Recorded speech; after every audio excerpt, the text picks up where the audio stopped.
ఇది నా కథ. నా శ్యామల బ్రతికే ఉన్నదన్న ఆశతో జీవిస్తున్నాను, నిరీక్షిస్తున్నాను. ఆ ఒక్క కోరికతోనే బ్రతుకుతున్నాను. నేను ఆకలి దప్పులను ఏనాడో మరిచిపోయాను. ఉంటే తింటా, లేకుంటే లేదని విచారించను. భారంగా నిట్టూర్చాడు జయరాజు. నాకు దుఃఖం వస్తోంది. ఆకారం జాలిగా పలికింది. ఈ కన్నీళ్లు భూమి మీద పడి ఇంకిపోవలసిందే తప్ప ఏం ప్రయోజనం లేదు, నవ్వాడు విరక్తిగా.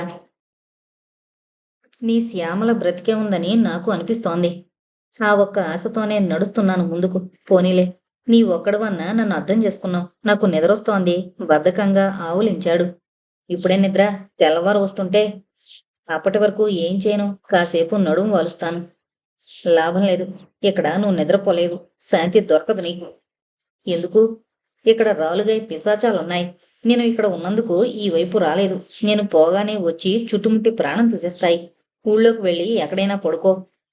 పర్వాలేదు, ఈ ప్రాణమంతా తేలిగ్గా పోయేది కాదు. నాకేమీ కాదులే, నువ్వెళ్ళు. నీ ఇష్టం. ఎప్పుడన్నా రాదలుచుకుంటే తప్పకరా, తప్పక చోటు దొరుకుతుంది. చాలా థ్యాంక్స్, నవ్వాడు వేదాంతిలా, జ్ఞానిలా. ఆకారం మాయమైంది. ఒకసారి బద్ధకంగా ఒళ్ళు విరుచుకుని కళ్ళు మూసుకున్నాడు. చలిగాలి శరీరాన్ని తినేస్తోంది. అయినా అలాగే కళ్ళు మూసుకున్నాడు. ఇంతలో ఏదో పెద్ద శబ్దం. వెంటనే నవ్వుల గలగలలు. చటుక్కున కళ్ళు విప్పి చూశాడు. ఏమీ లేదు. చీకటి విక్రిస్తోంది. తన భ్రమ కాబోలు అనుకుని మళ్ళీ కళ్ళు మూసుకున్నాడు. అదే నవ్వులు. ఈసారి మరికొంచెం పెద్దగా, కొంచెం భీకరంగా.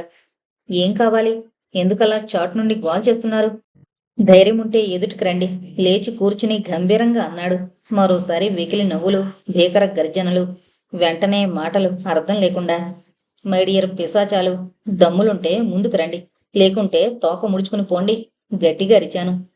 ఈసారి నవ్వులు వినిపించలేదు. మాటలు వినిపించాయి స్పష్టంగా. మేము ఎదురుపడితే గుండె పగిలి చేస్తావు. మరలా బీకరాట హాసాలు. విసిగిపోయాడతను. నాకేమీ కాదు కాని ముందు మీ అవతారాలు ఎలాంటివో చూపండి. అదంత తేలిక కాదు. మా రూపాలు నువ్వు అనుకున్నంత చిన్నవిగా ఉండవు. నిజంగా ఎదురు పడితే పిల్లిలా తోక ముడుస్తావు. ఎందుకొచ్చిన గొడవ గాని ఇక్కడి నుంచి వెళ్ళిపో. రాకూడని చోటుకొచ్చావు. నాకేం భయం లేదు. మీ బెదిరింపులకు నేను లొంగను. అనవసరంగా నా నిద్ర పాడు చేయక వెళ్ళండి. నేను నిద్రపోనీయం. మళ్ళీ గోలగోలగా నవ్వులు. మీరేం చేస్తారు? ఎక్కడన్నా నీళ్లు లేని బావి చూసుకుని దూకి చావండి, పీడ వదులుతుంది. పళ్ళు పటపటా కొరికాడు. మేం చచ్చేక్కడికొచ్చాం. ఆ సంగతి మరిచిపోతే ఎలా? రామేశ్వరం పోయినా శనీశ్వరం వదలదని, ఇక్కడేదో ప్రశాంతతగా ఉంటుందనొస్తే మీ పీడేంటి? మా పనే అంతా ఎవరినీ సుఖంగా బ్రతకనీయం. మాకు దక్కని సుఖం నీలాంటి వాళ్ళు అనుభవిస్తుంటే ఎలా చూస్తూ ఊరుకుంటాం? నిన్ను నిద్రపోనీయం. నీ కళ్ళు పీకేస్తాం, నీ పేవులు తీసేస్తాం, నీ చర్మం ఒలిచేస్తాం. ఈ బాధలకు నువ్వు తట్టుకోలేవు గాని మర్యాదగా వెళ్ళిపో. ఏడు సార్, మీ వల్ల ఏం కాదు. అంతసేపటి నుండి చాటుగా ఉండి అరుస్తున్నారే గాని ఎదుటికొచ్చే ధైర్యం లేదు మీకు. ఇదిగో చిన్నోడా, అనవసరంగా మమ్మల్ని రెచ్చగొట్టకు, చిక్కుల్లో పడతావు. ఇందాకే చెప్పాను, ఇలాంటి బెదిరింపులు లొంగే ఘటాని కాదని. తలబిరుస్తనం బాగా ఉందే.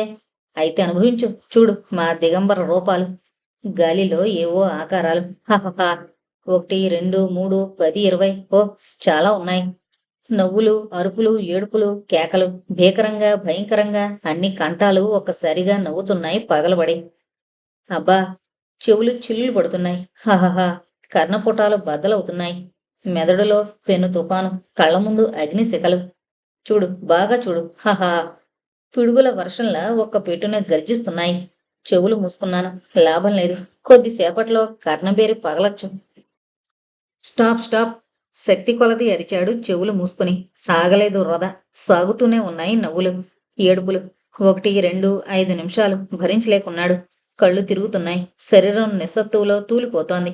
చెమటలు చల్లని గాలిలో స్నానం చేసినట్లు ఒళ్లంతా చెమట బిందువులు కారిపోతున్నాయి, జారిపోతున్నాయి. కొత్తవి పుడుతూనే ఉన్నాయి. బలవంతాన లేచి నిల్చున్నాడు. ఆకారాలు మరింత దగ్గరకొస్తున్నాయి, మీద పడుతున్నాయి. నవ్వుతున్నాయి గగ్గోలుగా. సంచి భుజాన తగిలించుకున్నాడు ఎలాగో. ఛీ, మనుషుల కంటే నీచంగా ప్రవర్తిస్తున్నారు. ఇక్కడకు రావడం నాదే బుద్ధి తక్కువ. గిరుక్కున వెనుతిరిగి నడుస్తున్నాడు. ఆకారాలు నవ్వులు ఆగలేదు. వెంటపడుతున్నాయి, తరుముతున్నాయి. అతడు వేగంగా నడుస్తున్నాడు. చాలా వేగంగా. వీలైనంత త్వరలో అక్కడి నుండి పారిపోవాలనిపిస్తోంది. పిశాచాలంటే తను ఏమో అనుకున్నాడు, కాని ఇంత అసహ్యంగా రోతగా ప్రవర్తిస్తాయనుకోలేదు. నేరక వీటితో లడాయి పెట్టుకున్నాను. చిచ్చి, వీటికంటే మనుషులేనయ్యో. ఊరి పొలిమేరల్లోకొచ్చి ఊపిరి పీల్చుకున్నాడు హాయిగా. వెనుతిరిగి చూశాడు. ఎవరూ లేరు. అంతా నిశ్శబ్దంగా ఉంది. ఏమయ్యాయి ఇవి? వెళ్ళిపోయాయా? ఏంటి విచిత్రం? ఇదంతా తన భ్రమ? కాదు. ఏమైతేనేం పీడ వదిలింది. జన్మలో ఇక పోకూడదు. ఊర్లోకి చేరుకున్నాడు. మనుషులతో పాటు ఊరు నిద్రవుతోంది. ఎక్కడా చడీ చప్పుడు లేదు. నెమ్మదిగా పేవ్మెంట్ మీద నడుస్తున్నాడు. అక్కడక్కడ ముష్టివాళ్లు ముడుచుకుని పడుకున్నారు. పర్వాలేదు. వీళ్ళకి మాత్రం చోటైనా దొరికింది. తనకంటే నయమే. నవ్వుకున్నాడు. మరో 10 బారలు నడిచాడు. ఓ షాపు ముందు ఖాళీ అరుగు కనిపించింది. బ్రతుకు జీవుడా అనుకుంటూ అరుగు మీదకు చేరాడు. అరుగు చల్లగా నిమ్ముగా ఉంది. తప్పదు. ఈ రోజుకిదే గతి. సంచితో తుడిచి పడుకున్నాడు. చేతులు ముడిచి నెత్తి కింద పెట్టుకుని. శరీరానికి అరుగు చల్లగా తగులుతోంది. ఇక నిద్రెలా వస్తుంది? బలవంతాన కళ్ళు మూసుకున్నాడు. చల్లగాలి అప్పుడప్పుడు ఒళ్ళు నిమిరి పరామర్శించిపోతోంది. కొద్దిసేపటికి అలవాటైంది వాతావరణం. బరువుగా కనురెప్పలు మూసుకుపోతున్నాయి. ఇంతలో ఎవరో అతని మీద చిన్న రాయి విసిరారు. ఉలిక్కిపడి లేచి కూర్చున్నాడు. చుట్టూ చూశాడు. కళ్ళు నులుముకుని. ఎవరూ లేరు. అంతటా నిశ్శబ్దం. ఎక్కడిది రాయి? ఎవరు వేశారు? ఎవరూ కనిపించరే? కొంపదీసి ఈ పని ఆ భూతాల్ది కాదు కదా? ఆ ఊహ మెదలగానే గుండె దడదళ్లాడింది. వెధవ పిశాచాలు ఇక్కడ కూడా తగలడ్డాయన్నమాట. దిక్కులు చూస్తూ బిక్కుబిక్కుమంటూ కొంచెంసేపు అలాగే కూర్చుండిపోయాను. ఎవరూ లేరు. ఇవాళ నిద్రకు నోచుకోలేదు. విసుక్కుంటూ మళ్ళీ పడుకున్నాను. కొన్ని క్షణాలు గడిచాయి. మరో రాయి అతని రొమ్మును ముద్దు పెట్టుకుంది. ఎవరి బుద్ధిలేని పనిచేసింది? గట్టిగా అరిచాను. సమాధానం లేదు. తన మాట తనకే అదోలా వినిపించింది. ఎవరూ కనిపించరేం? ఏంటి వింత? సరే చూస్తాను. ఎటో నిద్రాభంగమైంది. ఈసారి రాయి ఎలా వస్తుందో చూస్తాను. మొండిగా కూర్చున్నాను. 2 కాళ్ళు ముడుచుకొని. ఈసారి రాయి రాలేదు గాని ఎక్కడో గాజుల గలగలలు వినిపించాయి. ఆశ్చర్యపోయాడు. ఆ శబ్దం ఏ వైపు నుంచి వచ్చిందో కనుక్కోలేకపోతున్నాడు. ఈసారి ఎవరిదో స్త్రీ నవ్వు చిన్నగా, ఆ తర్వాత మాటలు మెల్లిగా. నిద్ర చెడిందని కోపంగా ఉందా? ఆ వైపు కళ్ళు చిట్లించి చూసి తెల్లబోయాడు. రోడ్డు కవతల ఎదురుగా షాపు క్రీనీడలో ఎవరో స్త్రీ నిలబడింది. గాజులు గలగలమంటున్నాయి. ఎవరు నువ్వు? ఈ వేళప్పుడు అక్కడెందుకు నిలబడ్డావు? ఆమె చిన్నగా నవ్వుతూ కదిలొచ్చింది వయ్యారంగా. లైట్ల వెలుగులో అప్పుడు చూశాడు ఆమెను పరీక్షగా. నీలిరంగు చీర, అదే రకం జాకెట్టు, పొడుగాటి జడలో విచ్చిన మల్లెలు. వయసు 30 లోపల ఉండొచ్చు. అలంకరణతో అందంగా ఉంది. ఎవరు నువ్వు? ఈ వేళప్పుడు ఎందుకొచ్చావు? ఆమెనే పరీక్షగా చూస్తూ అడిగాడు. ఆడది ఈ వేళప్పుడు ఎందుకొస్తుందో ఆ మాత్రం తెలీదు. నవ్వింది సుతారంగా. మరింత ఆశ్చర్యపోయాడు ఆమె మాటలకి. ఏంటంత ఆలోచన? రేటు గురించా? మరోసారి నవ్వింది మొత్తుగా. రేటేంటి? తెల్లబోయాడు. 5కే స్వర్గం చూపిస్తా. ఈ చలిలో ఎందుకు? మా ఇంటికి వెళదాంరా. నవ్వుతూ అతని చేయి పట్టి లాగింది. అసహ్యంగా విధులు చేశాడు. సిగ్గులేదు ఇలా బ్రతుకుతున్నందుకు? ఆమె నవ్వింది. అలలు అలలుగా, తెరలు తెరలుగా. సిగ్గా? అది ఏనాడో చచ్చిపోయింది. నా నుంచి పారిపోయి చాన్నాళ్ళయింది. తాళి కట్టిన వాడే పరపురుషుడికి నా శరీరాన్ని అమ్మినప్పుడే పోయింది. ఇప్పుడు సిగ్గుపడ్డంలో అర్థం లేదు. కాలాన్ని పాడు చేయకు. వెళదాంరా. దిమ్మెరపోయి చూశాడు. నీ భర్తే ఇలాంటి పనులు చేయమని చెప్పాడా? చెప్పడం కాదు. రోజుకు 10 పరకో అతని చేతిలో పెట్టకుంటే నాకు మిగిలేది తన్నులే. ఇవాళ ఒక్క బేరం కూడా తగలలేదు. కనీసం నువ్వైనా పుణ్యం కట్టుకో. ఆమె గొంతు గరగరలాడింది. అతని హృదయం కలుక్కుమంది. ఛీ, మనుషులు ఎందుకింత దిగజారిపోతున్నారు? తాళి కట్టిన వాడే భార్య శరీరాన్ని అమ్ముకుంటున్నాడు. తలచుకుంటేనే ఎంత రోత! అసహ్యంగా ఉంది. అప్రయత్నంగా ఆమె మీద జాలి కలిగింది అతనికి. చూడమ్మా, నేను నీకేమీ చేయలేకపోతున్నందుకు క్షమించు. నా వద్ద ఏ గాని కూడా లేదు. బరువుగా నిట్టూర్చిందామె. నేనేదో ఆశపడ్డాను. పోనీలే, నా కర్మ. డబ్బులు లేకపోతే పోనీ ఊరికే వెళదాంరా. ఈ రాత్రికి హాయిగా గడుపుదాం. చెల్లి. ఆ పిలుపుకు షాక్ తిన్నట్లయింది. అంతే, గిరుక్కున వెనుతిరిగి వెళ్ళిపోయింది. బరువుగా నిట్టూర్చాడతను. ఈ లోకంలో అన్యాయం ఎన్నో రూపాల్లో జరుగుతుంది. తాళి కట్టినవాడు భార్యని అమ్ముకుని బ్రతుకుతున్నాడు. కంచే చేను మేస్తే రక్షణెక్కడా? రక్షించవలసిన వారే భక్షిస్తుంటే దిక్కెవరు? ఇలాంటి పనులు చేయడానికి ఆమె మనసెంత కుమిలిపోతుందో ఎవరు అర్థం చేసుకోగలరు? చెల్లి అని పిలవగానే చటుకున వెళ్ళిపోయిందంటే ఆమెలో ఇంకా భారత రక్తం చావలేదు. ఆ సంస్కారము పోలేదు. అతని మనసు అల్లకల్లోలమైపోయింది. నిద్ర పారిపోయింది. కొద్దిసేపు అలాగే కూర్చుండిపోయాడు. ఎందుకో టక్కున శ్యామల గుర్తుకొచ్చింది. ఎక్కడుందో? ఇప్పుడు ఏం చేస్తుందో? అసలు బ్రతికే ఉందా? మళ్ళీ మనసు వికలమైపోతుంది. తూర్పు రేఖలు విచ్చుకుంటున్నాయి. రాత్రంతా డ్యూటీ చేసిన నక్షత్ర మాలికలు తమ క్షణకాల జీవితానికి స్వస్తి చెబుతూ ఒక్కొక్కటిగా అంతరిస్తున్నాయి. మరో గంటలో తెల్లగా మారిపోతుంది లోకం. వెకిలి నవ్వులు, వెక్కిరెంతలు, చీకటి కృత్యాలు, అసహాయం, కన్నీళ్లు మేలుకొంటాయి. ఈ దినచర్యలో మార్పు లేదు. దీనికి అంతమూ లేదు. నవ్వుకుని లేచాడు. నాయందే మనసు కలవాడవు కమ్ము, నాకే భక్తుడవు కమ్ము, నన్నే పూజింపుము, నాకే నమస్కరింపుము. ఈ విధముగా నాయందే మనసు లగ్నము చేసిన పరమానంద స్వరూపుండగు నన్నే పొందుదువు. కావున నాయందే మనసుని లగ్నం చెయ్యము, నాయందే బుద్ధిని స్థిరముగా ఉంచుము. అట్లు చేసిన ఈ దేహము వదిలిన పిదప నా యందు చేరెదవు, సంశయము లేదు. స్వామీజీ ఉపన్యాసం సాగిపోతోంది. భక్తులంతా మంత్రముగ్ధులైనట్టు వింటున్నారు. దాదాపు 200 మంది పైగానే ఉన్నారు. అందరి కళ్ళు భక్తి పారవస్యంతో మూసుకుపోతున్నాయి. వారిలో ధనికులు, దరిద్రులు, చదువుకున్నవారు, స్త్రీలు తరతమ భేదం లేక కలిసే కూర్చున్నారు. జయరాజ్ కూడా వెళ్లి పక్కగా కూర్చున్నాడు. స్వామీజీ ఉపన్యాసం ముగిసింది. భజన కార్యక్రమం ప్రారంభమైంది. చల్లనైన తల్లి సాంబవి, పరమేశ్వరాణి పావని స్వామీజీ కీర్తన ఆలపిస్తున్నారు. భక్తులు, శిష్యకోటి అందుకనుగుణంగా తాళం వేస్తూ వంత పలుకుతున్నారు. పాట తారాస్థాయి చేరుకుంది. ఒకే చరణాన్ని పదే పదే రిపీట్ చేస్తున్నారు. తాళాల జోరు హెచ్చింది. జయరాజు కూడా తనకు తెలియకుండానే తాళం వేస్తూ గొంతు కలిపాడు.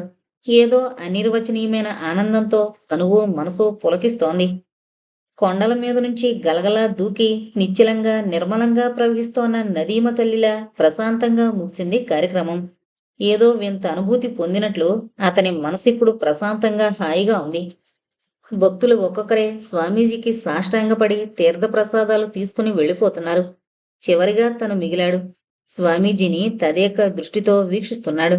కాషాయ వస్త్రాలు, నుదుట విభూతి రేఖల నడుమ ఎర్రని కుంకుమ రేఖ, మెడలో రుద్రాక్ష మాలలు, పెదవుపై చల్లనైన చెదరని చిరునవ్వు. అబ్బా, ఎంత తీయగా ప్రశాంతంగా నవ్వుతున్నారు. ఎంత పుణ్యం చేసుకుంటే ఇలా నవ్వగలుగుతారు. రానాయనా, ఎంతసేపని అలా నిల్చుండిపోతావు? స్వామీజీ నవ్వుతూ పిలుస్తున్నారు. నాగస్వరం విన్న నాగుపాములా నడిచి వెళ్ళాడు దగ్గరగా. శిష్యులంతా అతన్నే చూస్తున్నారు వింతగా. తీర్థప్రసాదాలు తీసుకున్నాడు. స్వామీజీ, మిమ్మల్ని ఒక మాట అడగనా? అడుగునాయనా, సందేహం ఎందుకు? అదే నవ్వు మోహనంగా వెలిగిపోతోంది. ఆ ముఖంలో ఏదో వింత తేజస్సు. మీరింత ప్రశాంతంగా ఎలా నవ్వగలుగుతున్నారు? తన్మయత్వంగా స్వామీజీనే చూస్తూ అడిగాడు. స్వామీజీ బదులు పలకలేదు. నవ్వారు మరింత ప్రశాంతంగా. మీ వద్ద కొన్నాళ్లు ఉండాలనిపిస్తోంది. అలాగే ఉండు, నిన్ను ఆక్షేపించేవారు ఎవరూ లేరు. మళ్ళీ నవ్వారు. తృప్తిగా నిట్టూరు చెడతను. ఇలాగే ఎన్ని రోజులైనా స్వామీజీ నవ్వు చూస్తూ గడిపేయచ్చు అనిపిస్తుంది అతనికి. అర్ధరాత్రి ఎందుకో హఠాత్తుగా మెలకు వచ్చింది జయరాజుకి. లేచి కూర్చున్నాడు. చుట్టూ స్వామీజీ శిష్య బృందం ఆదమరిచి గురకలు పెడుతున్నారు. కాసేపు అటు ఇటు దొర్లాడు. కానీ నిద్ర పట్టడం లేదు. పైకప్పు కేసి చూస్తూ అలాగే పడుకున్నాడు. ఇంతలో స్వామీజీ గదిలోంచి మాటలు వినిపిస్తుంటే చెవులు రెక్కించి వినసాగాడు. లాభం లేదు సేట్జీ. పాత వ్యవహారం సెటిల్ అయ్యే వరకు మళ్ళీ మీకు సరుకివ్వను. ఎంత మాట, పాత తెచ్చాను. ఇదిగో 20,000 లెక్క చూసుకోండి. మీ మీద నాకు ఆ మాత్రం నమ్మకం ఉందిలేండి. నవ్వి, ఈ మధ్య మీరు రాక చాలా రోజులైంది. ఎందుకింత ఆలస్యమైంది? ఏం చేయను స్వామీజీ, పోలీసుల నిఘా ఎక్కువైంది. వాళ్ళ కళ్ళలో పడితే మన పని గోవిందా. అందుకే అదను చూసుకుని వచ్చాను. ఏమో, మీరు రానందువలన నా మందు మగువ కూడా బంద్ అయింది నిష్ఠూరంగా అంటున్నాడు స్వామీజీ. ఆ విషయం నేనెలా మరుస్తానండి? రేపు రాత్రికి సిద్ధం చేసి ఉంచాను. నిజం? మీతో అబద్ధం ఆడతానండి? అసలు సిసలు సరుకు, ఫారం సరుకు, అందమైన కన్య రేపు రాత్రికి. మొత్తానికి ఘటకుడివే. ఇప్పుడేం కావాలో చెప్పు. తర్వాత మాటలంతా స్పష్టంగా వినిపించకపోయేసరికి మెల్లగా లేచాడు. తలుపులకు లోపల గడియ పెట్టారు. తలుపు రంధ్రంలోంచి చూశాడు. తెల్లని విద్యుత్ కాంతిలో దగదగా మెరుస్తున్నాయి అక్కడ వస్తువులు. కుప్పలు చాలా ఉన్నాయి. బంగారు పలకలు, కడ్డీలు, చేతి వాచీలు. వాటిని చూస్తూనే కొయ్యబారిపోయాడు కొన్ని క్షణాలు. స్వామీజీ లెక్కించి పోస్తున్నాడు సంచిలో. ఇదా స్వామీజీ నిజస్వరూపం? దుర్మార్గుడు ప్రజల కళ్ళుగప్పి ఇలా దొంగ రవాణా సాగిస్తున్నాడన్నమాట. ఛీ, ముఖం చూసి ఎంత మోసపోయాను. వీడి నవ్వు వెనక ఇంతటి విషముందా? లోకంలో ఎవరిని నమ్మాలి? ఏది సత్యం, ఏది అసత్యం? అంతా మోసం, దగ. ఎక్కడుంది నీతి? ఏ మూలన నక్కింది? భగవాన్, ఇవన్నీ చూస్తూ నువ్వెందుకున్నట్లు? చెప్పవయ్యా చెప్పు. ఏం చేస్తున్నావు నువ్వు? లోకమిలా పాడైపోతుంటే నువ్వు ఏమైనట్లు? ఈ దుర్మార్గులను నిలువునా నరికేయాలి. ఉన్నపళంగా వెళ్లి స్వామీజీ గొంతు నులిమి చంపేయాలన్న ఆవేశం కలిగింది అతనికి. చూస్తున్న కొలది రక్తనాళాలు పగిలిపోతున్నాయి. ఇంతలో ఎవరో శిష్యుడు కదలడంతో చటుకున అక్కడి నుంచి తప్పుకున్నాడు. ఆ తర్వాత అతనికిక నిద్ర పట్టలేదు. మనసు నిండా మెదడు నిండా ఆలోచన సుడ్డులు. ఈ మనుషుల గురించి, ఈ లోకం గురించి ఎడతెగని ఆలోచనలు. ఉదయం స్వామీజీ ఉపన్యాసం మొదలైంది. భక్తకోటి వింటున్నారు భక్తితో శ్రద్ధగా. అహింస, అసత్యము, క్రోధము లేకుండుట, ఔదార్యము, శాంతి కలిగియుండుట, పరోక్షంగానైనా ఇతరుల తప్పుల్ని ఎంచుకుండుట, భూతదయ కలిగియుండుట, లోభము లేకుండుట, మృదుత్వము, లోకము వలన లజ్జ, చపలత్వము లేకుండుట. ధారాళంగా సాగిపోతోంది స్వామీజీ ఉపన్యాసం. వింటున్నారంతా తన్మయత్వంతో. జయరాజుకి ఒళ్ళు మండిపోతోంది. ఆవేశం కట్టలు తెంచుకుంటోంది. రక్తం మరుగుతోంది. ఆగలేకపోయాడు. చాలించు. ఎంత తీయగా నీతులు చెబుతున్నావు. అమాయకులైన ప్రజల్ని మోసం చేస్తూ వారి రక్తాన్ని పీల్చుకుని తాగుతున్న జలగవు నువ్వు. నీలో ప్రవహించేది రక్తం కాదు, విషం, కాలకోట విషం. నీలాంటి వాళ్ళు సమాజానికి చీడపురుగులు. నువ్వు బ్రతకూడదు. నిన్ను చంపేస్తాను, నిన్ను నరికేస్తాను. గట్టిగా అరుస్తూ వేదిక మీదకు దూకబోయాడు. అనుకోని ఈ సంఘటనకు అందరూ చిన్నబోయారు. తేరుకుని జరగబోయేది ఊహించి గగ్గోలుగా అరుస్తూ లేచారు. ఓ కుమ్మడిగా అతని మీద పడి పెడరెక్కలు విరిచి పట్టుకుని వెనక్కి లాగారు. సోదరులారా, నన్ను వదలండి. ఇలాంటి విషపురుగులు బ్రతికితే మీకే ప్రమాదం. వదలండి, వీడి ప్రాణం తీస్తాను. రంకెలు వేస్తున్నాడు ఆయాసంగా. భక్తుల ఆగ్రహం ఆవదులు దాటింది. చకచక కొన్ని చేతులు అతని మీద పడ్డాయి. ఎంత అపచారం! స్వామివారిని నిందిస్తున్నాడు. ఎన్ని గుండెలు వీడికి! చితకపాదండి వెధవని. అమ్మో, ఎంతకు తెగించాడు! భక్తులారా, అతన్ని వదలండి. స్థితప్రజ్ఞుళ్ల గంభీరంగా అన్నారు స్వామీజీ. స్వామీజీ ఆజ్ఞానుసారం అతన్ని వదిలేశారు. ఉగ్రంగా చూస్తున్నాడు అతను. నాయనా, ఈ దేహం అశాశ్వతం. ఏదో రోజున మన్నులో కలిసేదే. నన్ను చంపినందువల్ల నీకేదైనా ఆనందం లభ్యమైతే అలాగే కాని భక్తుల కోరిక తీర్చడం నా విధి. ఆహా, స్వామివారిది అంత ఉదాత్తమైన మనసు. కీడు చేయడానికి వచ్చిన వాడిపైన కూడా కరుణ చూపుతున్నారు. స్వామివారి హృదయం నవనీతం. భక్తజనుల హృదయాలు భక్తితో పులకించాయి. జయరాజ్కి గుండె మండిపోతోంది వాళ్ళ మూర్ఖత్వానికి. వీడి మాటలు నమ్మకండి, పచ్చి దొంగ. వీడి నటన చూసి మోసపోకండి. తెర వెనక వీడు సాగించే నీచకృత్యాలు మీకు తెలియవు. నా మాట వినండి. నోర్మయ్, స్వామివారిని మరొక మాట అన్నావో నీ నాలుక చీరేస్తాను. భక్తులారా, అతన్ని కొట్టకండి. పాపం పిచ్చివాడు, మతి చెడినట్టుంది. జాలిగా నవ్వుతున్నారు స్వామీజీ. ఇంకా చూస్తారేమండి? ముందా పిచ్చివాడిని బయట తరమండి అరిచారెవరో గట్టిగా. స్వామివారు వదలమన్నారు కాబట్టి బ్రతికిపోయావు. నీ ఎముకలు నుజ్జు నుజ్జు చేసేవాళ్ళం. స్వామీజీ ఎవరనుకున్నావు? సాక్షాత్తు కైలాసం వీడొచ్చిన పరమేశ్వరులు. మీరంతా మూర్ఖులు కాబట్టే వాడు మిమ్మల్ని అలా అడ్డు పెట్టుకుని సాగిస్తున్నాడు దొంగ వ్యాపారం. మీ కళ్ళకు బెత్తెడు మందాన పొరలు కమ్మాయి. మిమ్మల్ని ఎవరూ రక్షించలేరు. గొర్రె కసాయివాణ్ణి నమ్ముతుంది. నిజాన్ని మీరు వినలేరు. వాస్తవాన్ని మీరు చూడలేరు. మీరంతా గొర్రెలు, మూర్ఖులు. నోర్మై, పిచ్చిగా వాగమంటే పళ్ళు రాలగొడతాం. అంతే. ఎన్నో జతల చేతులు అతన్ని మెడ పట్టుకుని బయటకు నెట్టాయి బలంగా. వెళ్లి రోడ్డు మీద పడ్డాడు. దుమ్ములో గేటు మూసుకుపోయింది. అతను బాధపడలేదు. నవ్వుకున్నాడు పిచ్చిగా. చిన్నప్పుడు చదువుకున్న మేడుపండు పద్యం గుర్తుకొచ్చింది. అదో ఎలిమెంటరీ పాఠశాల. ప్లేగ్రౌండ్లో బాలబాలికలు ఆడుకుంటున్నారు. సాయంకాలం నీరెండలో బంగారు బొమ్మల్లా మెరిసిపోతున్నారు. అమాయకంగా నిర్మలంగా నవ్వుతున్నారు. తుళ్ళుతున్నారు, గెంతుతున్నారు. చీకు చింత లేక, పాపం పుణ్యం ఎరుగక హాయిగా వాళ్ల లోకంలో వేరిస్తున్నారు. జయరాజు చూస్తున్నాడు ఆనందంగా, సర్వం మరిచి. లోకంలోని ప్రశాంతతంతా అక్కడే కనిపించింది అతనికి. వాళ్ల నవ్వుల్లో చల్లదనం, చేష్టల్లో అమాయకత అతన్ని ఆకట్టుకున్నాయి. అతనికి ఎంతో సంతోషంగా, తృప్తిగా ఉంది. ప్రతి ఒక్కరిలో తన రాజీ కనిపిస్తోంది. రాజీ నవ్వుతోంది, గెంతుతోంది, తనని రమ్మని పిలుస్తోంది. ఆడుకుందాం రా, రారమ్మని పిలుస్తోంది. నెమ్మదిగా లోపలికి వెళ్ళాడు. అక్కడ కొద్ది దూరంలో ఇసుక కుప్పలో బొమ్మరిల్లు కడుతోంది ఓ 5 ఏళ్ల పాప. మాటిమాటికి బొమ్మరిల్లు కూలిపోతుంటే విసుక్కుంటూ మళ్లీ కడుతోంది. అతనికి ఎందుకో నవ్వొచ్చింది ఆ పాప చర్య చూసి. బొద్దుగా, ముద్దుగా ఉంది. పాలుగారే లేత బుగ్గలు, బుల్లి చేతులు. చూడముచ్చటగా ఉంది అతనికి. రాజీ గుర్తుకొచ్చింది. రాజీ కనిపిస్తోంది ఆమెలో. అతని మనస్సు గాలిలో తేలుతోంది. ఒక్కసారి ఆ పాపను తాకాలనిపించింది. హాయిగా గుండెలకు హత్తుకోవాలనిపించింది. తనివి తీరా ముద్దాడాలనిపించింది. చి పాడు, మళ్లీ పడిపోయింది. పాప విసుక్కుంటోంది బొమ్మరిల్లు పడిపోయినందుకు. పాపా, నేను కట్టివనా? నవ్వుతూ వెళ్ళాడు దగ్గరగా. పాప తలెత్తి చూసింది. అంతే, బెదిరిన లేడి పిల్లలా బూచి బూచి అంటూ పరుగు తీసింది. పాపా పాపా పిలుస్తూ ముందు కురికాడు. అంతవరకు ఎవరి ఆటల్లో వాళ్ళు నిమగ్నమైన వారు తలెత్తి చూశారతన్ని. బూచి బూచి అరుస్తున్నారు, ఏడుస్తున్నారు, పరుగులు తీస్తున్నారు, కింద పడుతున్నారు, లేస్తున్నారు. భూతం ఏదో మీద పడి పీక్కు తినబోతున్నట్లు భయంతో ఏడుస్తున్నారు గగ్గోలుగా. వాతావరణమంతా ఒక్కసారిగా ఏడుపులతో అరుపులతో నిండిపోయింది. అతను ఆగిపోయాడు. ఈ అరుపులకు టీచర్స్ బయటకొచ్చారు. అతన్ని చూశారు. అతను చూస్తున్నాడు వాళ్ళను. అతని చూపుల్లో వాళ్ళకేదో అనిపించింది. దొంగ దొంగ అరిచారెవరో. పిల్లల్ని ఎత్తుకోవడానికి వచ్చాడు. అయ్యో, పిల్లల్ని ఏం చేస్తాడో. పిల్లలు, ఆ వైపుకెవరూ పోకండి. పిచ్చోళ్ళ ఉన్నాడు. పిచ్చోడా అయితే ప్రమాదమే. రాళ్ళు రువ్వండి, వాడే పోతాడు. ఎవరో అరిచారు. అంతే, ఎన్నో రాళ్ళు వర్షపు చినుకుల్లా రాళ్ల వర్షం కురిసింది. పిల్లలంతా సంతోషంగా అరుస్తూ రాళ్లు విసురుతున్నారు. అతను నిల్చుండిపోయాడు శిలలా నిర్జీవంగా. తల బొప్పి కట్టింది. నుదురు చీలింది. చేతులు, కాళ్ళు, శరీరమంతా రక్తం, ఎర్రని చిక్కని రక్తం.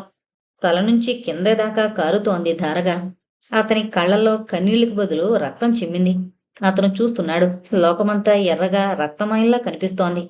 ఆ రక్త ప్రవాహంలో కొట్టుకుపోతున్నారు రేపటి పౌరులు. వాళ్ల వెన్ను ఎముకపై నిలిచిన భారతమాత దీనంగా నిస్సహాయంగా చూస్తోంది. అతనక్కడ నిలవలేకపోయాడు.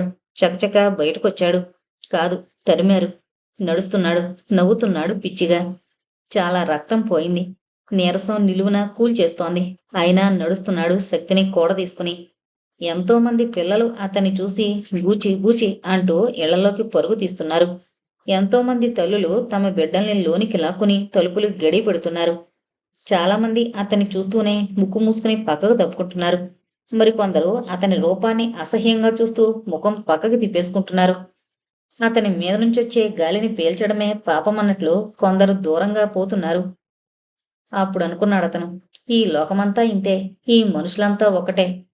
జీలకర్రలో కర్ర లేదు, మానవుల్లో మానవత్వం లేదు. వీళ్లకంటే ఆ ప్రేతాలే నయం.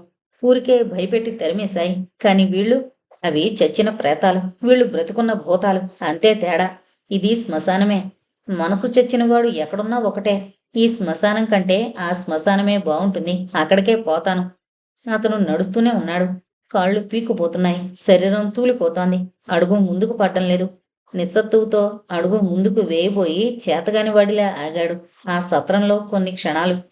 ఆ సత్రం ఊరికి చివరగా విసిరివేయబడ్డ అంటురోగిలా శిథిలమై దూరంగా ఉంది. అక్కడ కొందరు ముష్టివాళ్లు కాపురం ఉంటున్నారు. నా యాల తంతే విజయనగరం చెరువులో పడేవు. ఏంట్రా ఊరుకుంటే పేతురేగిపోతున్నావు? దాన్ని ముందు చూసింది నేనే. నాకే దక్కాలి న్యాయంగా. నేను నిన్న నుంచే కాసు కూర్చున్నాను దానికోసం. ఓ అబ్బే, అదేమన్నా నీ పెళ్ళామా? ఏతో దిక్కులేంది, మధ్యన నీ పెత్తనమేంది? ఇద్దరు ముష్టివాళ్ళు పోట్లాడుకుంటున్నారు. అతను నవ్వుకున్నాడు. ఈ వెధవలు కూడా పిశాచాలే అనుకున్నాడు. అయితే ఇప్పుడు ఏడ్సేయమంటావు? ఏడ్సేసేదేముంది? ముందు చూసింది నేనే గనుక నేనే ఆడుకుంటాను. అదో మళ్ళీ మొదలుకొత్తన్నావు. నేనేదో రాజీకొద్దామనుకుంటే. ఊరికి తెలీదురా నీ వ్యవహారం. నేను అడుక్కున్న దాంట్లో వాటా దొబ్బేలను చూస్తున్నావు. అరిసి గీ పెట్టినా నేనివ్వను. ఆ శవం నాది, నేనే అడుక్కుంటాను. ఓరి వెదవల్లారా, శవం కోసమా పోట్లాడుకు చేస్తున్నారు? అప్పుడు చూశాడు వాళ్ల మధ్య పాతగుడ్డ కప్పబడిన ఆకారాన్ని. పాపం, ఏ తల్లి కన్నదో, ఎలా పెరిగిందో, ఎలా బ్రతికిందో, చివరికిలా దిక్కులేని చావు చచ్చిందన్నమాట. ఈ ముష్టి వెధవలు ఆ శవం కోసం పోట్లాడుకుంటున్నారు అడుక్కోవడానికి. ఓ భగవాన్, మానవ జీవితాలు ఎంత అసహ్యంగా చిత్రించావయ్యా. వాళ్ల పోట్లాట ఆగలేదు. మాటకు మాట పెరుగుతోంది. అతను లేచి వెళ్ళాడు వాళ్ల దగ్గరకు. ఎందుకురా అలా పోట్లాడుకుని కుక్కల్ని చిన్నపుచ్చుతారు అన్నాడు నవ్వుతూ. కళ్ళెర చేశారిద్దరు. పోరా పిచ్చోడా, నీకేటి తెలుసు? ఓరి ముష్టి వెధవల్లారా, మీకు కూడా లోకువయ్యానట్రా అనుకున్నాడు. వాళ్ల పోట్లాట అలా సాగుతూనే ఉంది శవం కోసం. వీళ్ల పోట్లాటకు కారణమైన ఆ దురదృష్టవంతురాలు ఎవరో ఒకసారి చూడాలనిపించింది. దగ్గరగా వెళ్ళాడు. ముష్టివాళ్ల పోట్లాట తీవ్రంగా సాగుతోంది. ఉన్నది ఒక్క శరీరం. దానికోసం ఇద్దరూ కాట్లాడుకుంటున్నారు.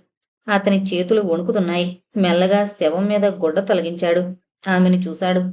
బాంబులు నెత్తిమీద పడినట్టు అదిరిపోయాడు. గుండు సూదులు కళ్ళలోకి దించుతున్నట్లు విలవిల్లాడిపోయాడు. అతనికేమీ కనిపించడం లేదు. చీకట్లో అతని శరీరం కరిగిపోతోంది, ఒరిగిపోతోంది. శ్యాము బిగ్గరగా శక్తి కొలది అరుస్తూ ఆమె ఒడిలో వాలిపోయాడు. అతని అరుపు ఆ శిథిల మండపమంతా ప్రతిధ్వనించింది. ఆ తర్వాత అతని పెదవులు కదల్లేదు. ముష్టివాళ్లు ఉలిక్కిపడి చూశారు. ఆమె ఒడిలో అతను తట్టి లేపారు. అతను కదల్లేదు, మెదల్లేదు. వాళ్ల కళ్ళు మెరిశాయి సంతోషంగా. వాళ్ల సమస్య తీరింది. పోట్లాట ఆగింది. ఇప్పుడు 2 శవాలు. ఇంతటితో జీవనమాయ అనే నవల కంప్లీట్ అయిందండి. దయచేసి మన ఛానల్ను సబ్స్క్రైబ్ చేసుకోగలరు. Thank you.